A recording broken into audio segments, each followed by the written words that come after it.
All right, so thank you for tuning in to Chomping at the Bit. My name is Kyle Edwards, of course. Now, this episode, there's plenty going on in the sports world and several things that I will talk about later episodes that come shortly. But this episode, I want to take a look at the NBA. We are under 10 games. Most teams have played 73, 74 games about. So the playoffs are right around the corner. I believe there's about 2 weeks left in the regular season. So most teams that are in the top 10, because with a play-in tournament, you just have to get to the top 10 with 7 through 10 playing in the play-in, top 6 safely into the traditional playoff structure. But final 8, 7, whatever games, teams are positioning themselves to either get into the top 6 or for the most part, playing stuff is kind of figured out by now, but there's a couple of teams that still have a shot to get in, so we kind of know where everybody stands right now. But not all playoff teams or play-in teams are created equal, because it's one thing to make it there, but it's another thing to become a title contender. So what I want to do on this episode is take a look East and the Western Conference. See who are the legit title contenders. Now, my list may differ from yours. I may leave a team off that you think should be on my list. And if that's the case, definitely let me know at the end of the episode. Of course, once you listen to everything, let me know, on Twitter. If you follow me at Chompin' Podcast, you can let me know there. You can put it down in the comments or leave a review, whatever, wherever you are listening to this podcast. Definitely let me know who you think are your title contenders. But I guess we'll go ahead and take a look at the Eastern Conference first. And now, right now, current standings, you have the Heat as the 1 seed, and it's tight 1 through 4. And 5 and 6, there's a little bit of a gap there, but 5 through 8. 5 through 7 separated by a game, so still a lot to be determined. But first off, the Bucks, they're the defending champion. They had another great season. They're only a half game out of first, so they could very well end up being the number 1 seed. So they are a legit title contender. And yes, they have Giannis, who is one of the more dominant players in the league. We all know about his strength and his ability to get to the rim. If he ever develops a consistent perimeter jump shot, look out. He will be one of the most unstoppable forces that people would have seen. But it's not something he shies away from, and that's something I've always said on here, that I love the fact that Giannis is, for as bad of a shooter as he is, he's not afraid to take him. And another thing I like about him is, because of that, he loves, even with that, he loves having the ball in his hands late in the game where it's high pressure situations. And because of his somewhat limitations offensively, he doesn't shy away from the ball. So that's why I'm a big fan of Giannis. But the biggest, X factor for the Bucks to make a run at a back-to-back, championship would be, I think, Drew Holiday and Bobby Portis. Drew Holiday, because he's the point guard. He's the one who's going to create pace for them. And he's also he's kind of a big shot maker for them, at least in their run last year. He seemed to hit timely, 3-pointers on kickouts from Giannis or whoever drives to the hoop.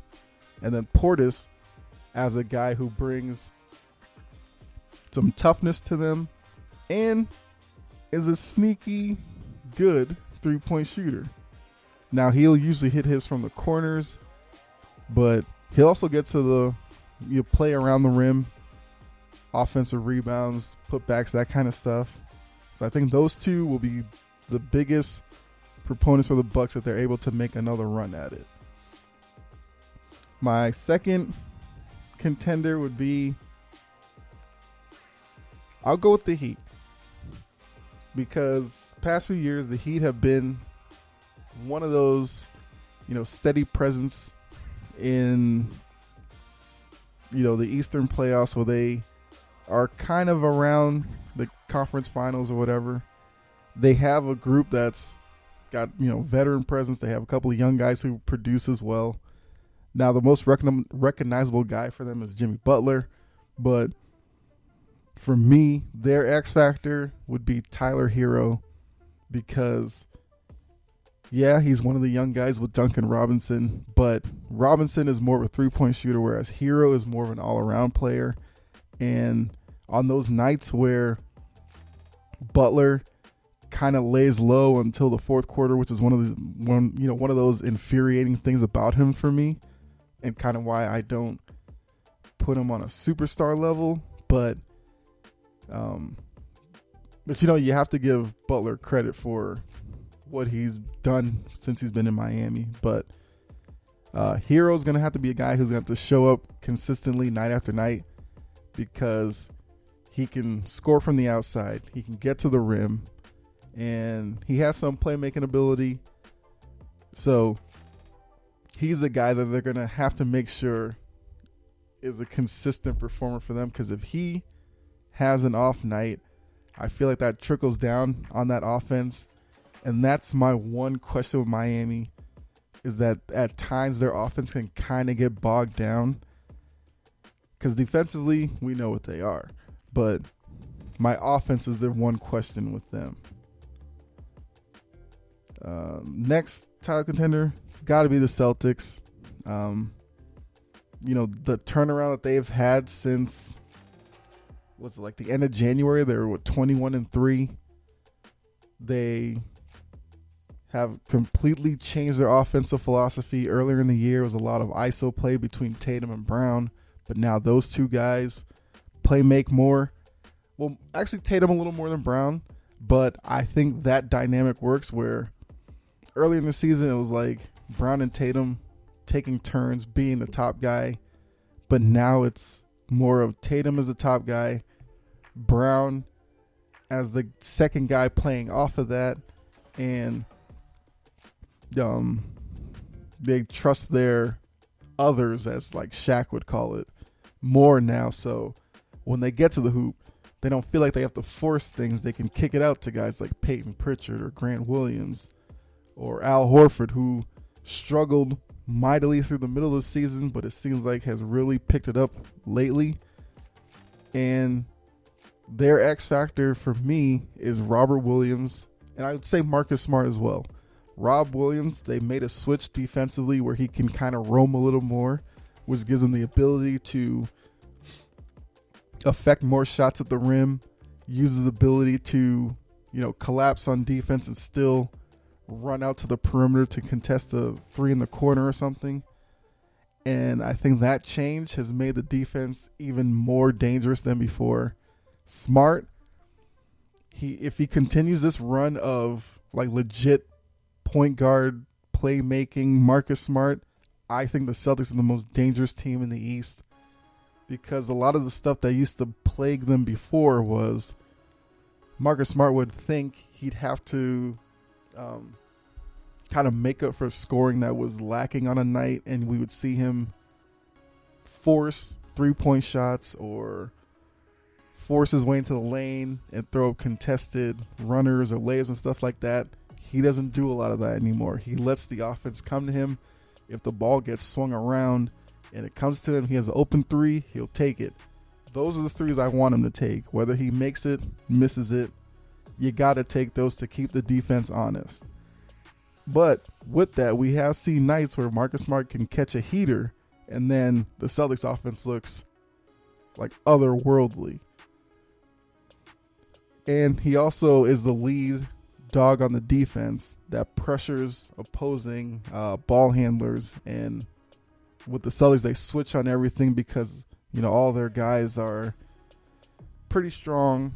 They have long arms, quickness, all that. So those two guys are the key for the Celtics to make a run for me. And And they're only a game out as well behind Miami, so they can end up as a 1 seed as well. Next would be, I'd probably go Brooklyn for 4. Now, with the way that Brooklyn's season has gone, it looks like they're locked into the play-in tournament right now. And that's a dangerous spot to be in, because for them being the 8th seed right now, although they're only a half game up on Charlotte, who's in 9th, and a game and a half up on Atlanta that's in 10th. So let's just say they stay at 8 and Toronto's at 7. Now, the whole, I guess, playing in Canada for the play-in game, how that works with Kyrie, we'll have to see. But I'd find it hard with that group of Toronto, Charlotte, and Atlanta for Brooklyn to lose twice. So I'm expecting them to come out of the play-in tournament and be either the 7th or the 8th seed. Now with that, with the New York mandate, I guess, rolling back and Kyrie being available to play, supposedly, I don't think that's officially happened yet, but the dynamic duo of Durant and Kyrie are both offensively gifted enough to, I guess, supersede whatever issues they may have in terms of surrounding players. Yes, they have Patty Mills, who can shoot from the outside, and they have Seth Curry, who also shoots from the outside. Other than that, I don't know if they can really depend on anybody else. But I guess an X factor for them would be Ben Simmons, because one, does Ben Simmons come back and play at some point this year? And if he does, I would hope it'd be before we get to the playoffs. 2, what does he look like when he comes back? Because if you remember, we haven't seen him since they lost Game 7 to the Hawks last playoffs. So that's quite a while to not be on a court. Yeah, he could be on the court in, practice facility, but that's not the same as in game. So we'll have to see what that looks like. 3, his impact on Brooklyn would be strictly defensively and, I guess, ball handler, pace creating, where, get a rebound, kick it to him, push the pace, and, kick it out to Durant for a trail 3, or Kyrie on the wing to get him off the dribble to go to the hoop or whatever. So I think, especially after the trade for Harden, Simmons needs to play this year. Because, the further we go here into this 2-week stretch, if he doesn't show up, I would be surprised to see him magically reappear in a playoff series. That would be crazy to me, because now you're trying to integrate him on this team that's already been fractured all year, with Kyrie playing half of the games basically.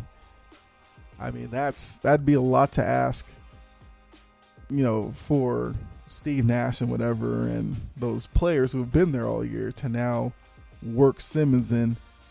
And let's just say it's a potential first-round series against Philadelphia. You're going to tell me that Ben Simmons hasn't played all year, is just going to pop up against Philadelphia, the city that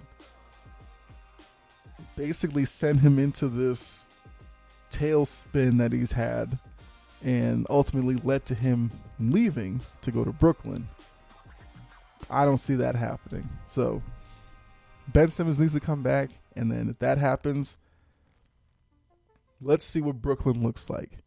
But even if you take Simmons out of it, I think because you have the sure ability of Kevin Durant, Kyrie Irving as well, you have to say Brooklyn is a title contender. For them, it will depend on who they play, because I see Miami, Milwaukee, and Boston giving them the hardest time. Honestly, I'm not so afraid of them against Philadelphia for whatever reason, but I think, Miami, Milwaukee, and Boston would give them a lot of trouble. And that's minus Ben Simmons. So I'd have to give them the nod as a legit contender. And then I guess the fifth one, I guess you'd have to say Philly. Because if Philadelphia does end up as the 1 seed, you'd have to consider them a title contender. But they're the team in the top 4 that I have the least amount of faith in, because I'm not a big fan of James Harden. And I've seen James Harden in playoff series past kind of disappear in big moments. And the way that this East is setting up, Philadelphia cannot afford for that, because the way the team is built now, they are built solely on Embiid and Harden. Those two have to be on each night, because no team is going to go up against Philadelphia and worry about Thibault or whatever killing them from the outside. Now, I will say, the X factor for Philadelphia is maybe the one guy you would worry about outside of those two. That's Tyrese Maxey. He has come into his own.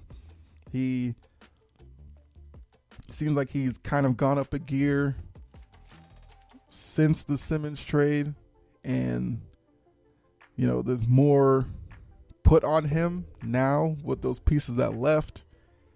I mean, Simmons wasn't playing, but Drummond, Curry, those guys left.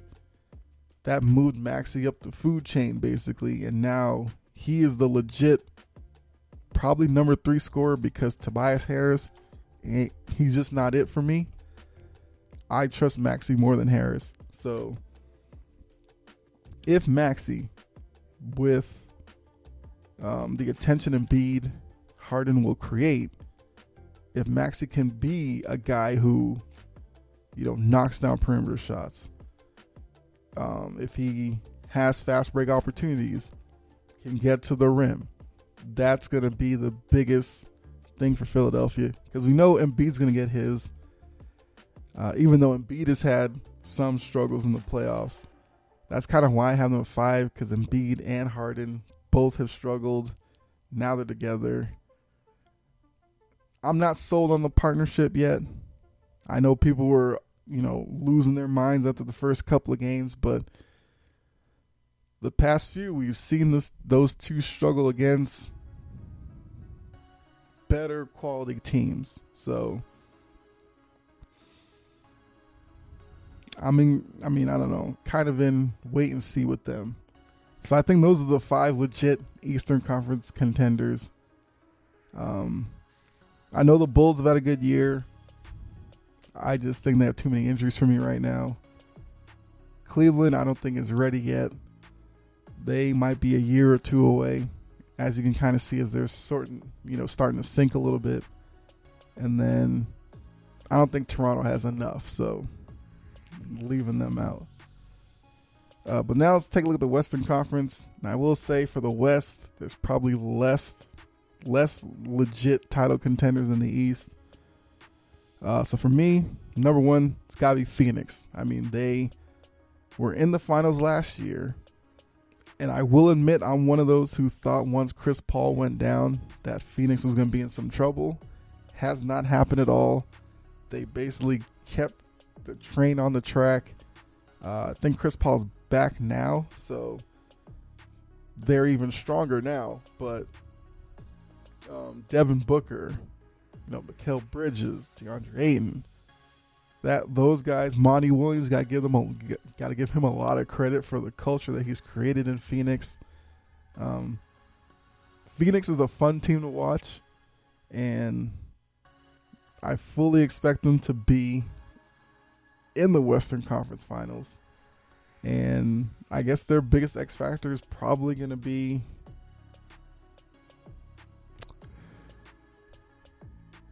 I kind of want to say Cameron Payne. Now, that's shocking because I was not a big fan of Cameron Payne either. But I think with Chris Paul now getting back from injury, and even with Chris Paul, Cameron Payne, plays a good amount as your backup point guard. And he's a guy who, can hit a big three for them. He kind of gives them a little bit of some energy off the bench.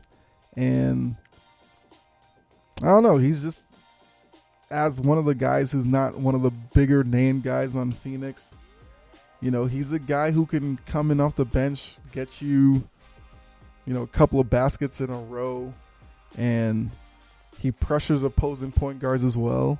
And I think that's a big, big deal for them. He gives them, like I said, that energy off the bench. I think it's going to be key for them because the West is very top heavy.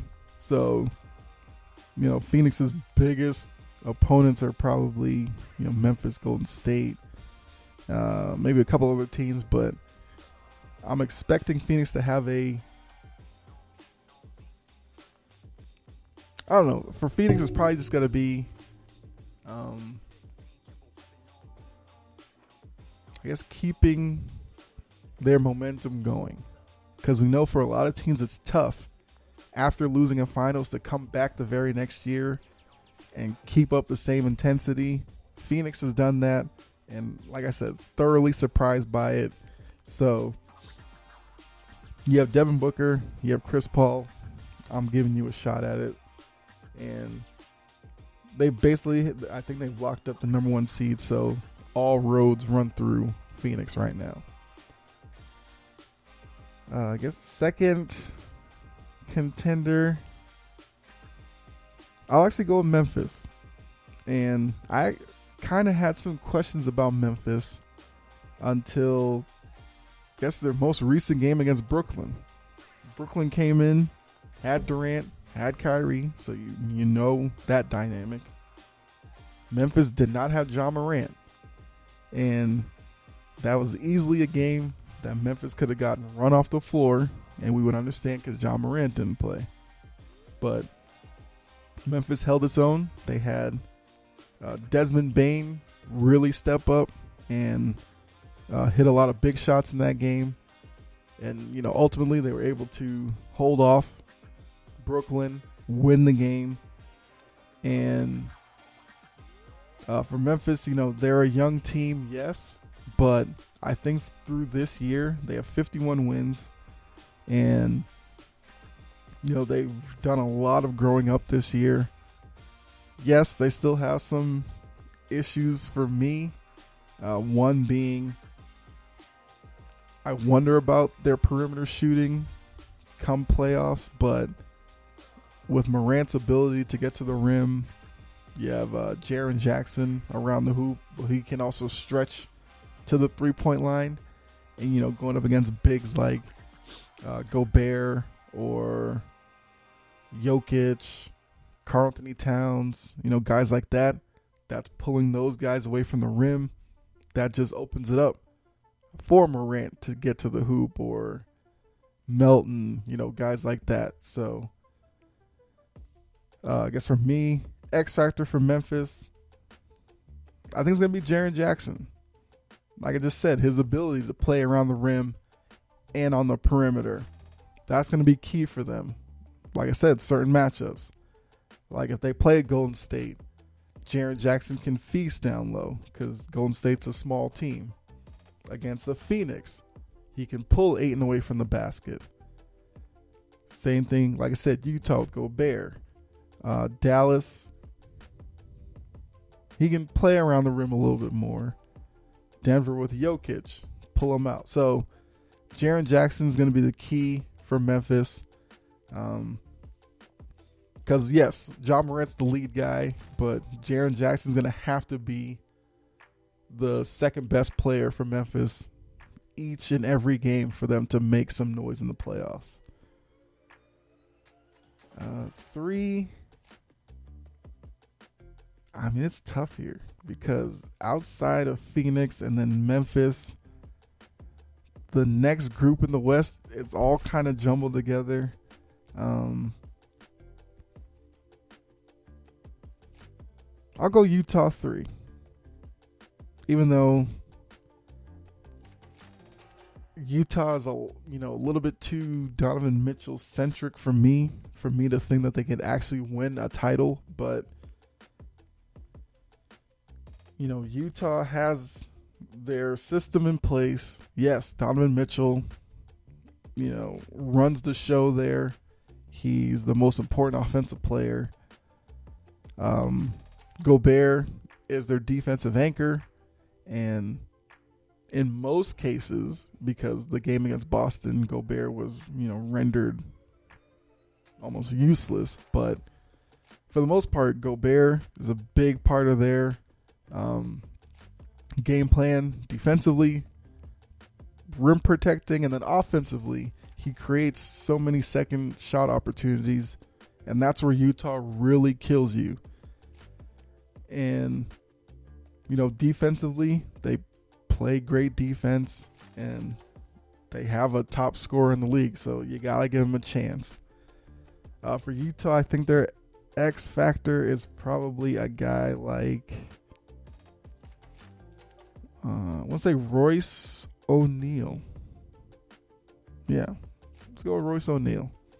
He's the guy who, I do like on Utah because, he can stretch the floor, hit an open three. He also has a slashing ability, so he'll cut off the ball, get to the hoop. Defensively, he takes on other teams' talented wing players, and he can hold his own. And against some guys, he can shut them down for stretches. And that's going to be the biggest thing with Utah because the West is kind of dominated by wing players. Like I said, Phoenix, Devin Booker, Memphis. Ja Morant's a lead guard, but he's the guy that O'Neal you could see guarding. No,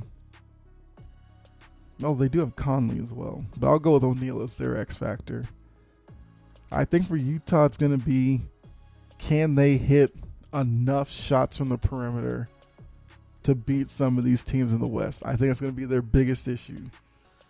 I kind of know what I'll get for them defensively, but some nights offensively, it turns into Donovan Mitchell bail us out, and I don't know if that's going to work over the case of a playoff run. It's 4. I'll go Golden State. We all know what the shortcomings are for Golden State, and yes, I meant to say that because they're a short team. They don't really run a big out there. I was hoping Wiseman would come back, give them some presence down low, but he's been ruled out this year, so they're basically going to go with their small ball lineup. I'm just worried how that's going to work against some of these teams in the West. And because of that, as dynamic as Golden State is offensively with Curry, Thompson, Draymond Green facilitating all of that, Jordan Poole,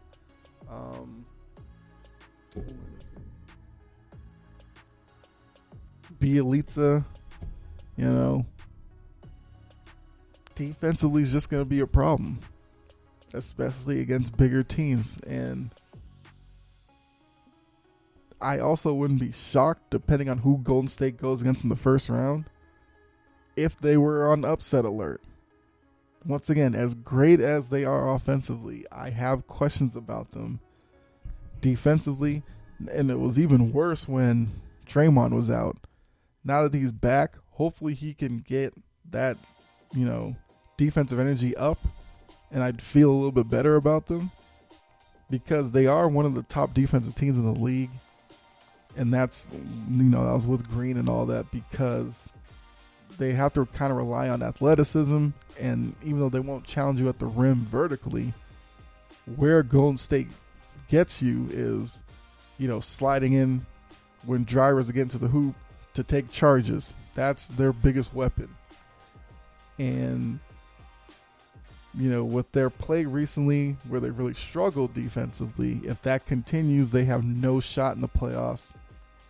But if they can regain their early season form, I would give them a chance against some teams in the West. Outside of that, you have Dallas.